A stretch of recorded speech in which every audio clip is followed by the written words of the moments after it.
Hey everyone, in this tutorial, I'll show you how to print your designs directly from Canva. Yeah, step by step, so you can get them looking perfect on paper.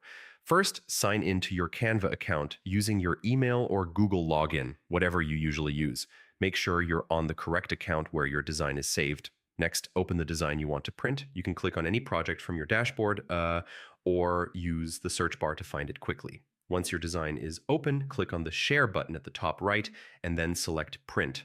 Canva gives you options for like printing flyers, posters, or invitations directly. Here you can choose the paper size, finish, and quantity. If you're printing at home, you might pick standard letter size and make sure your printer is connected. Finally, click Preview to see how your design will look and then hit Print. If you're using Canva's professional printing service, follow the checkout steps to get it delivered. And that's it.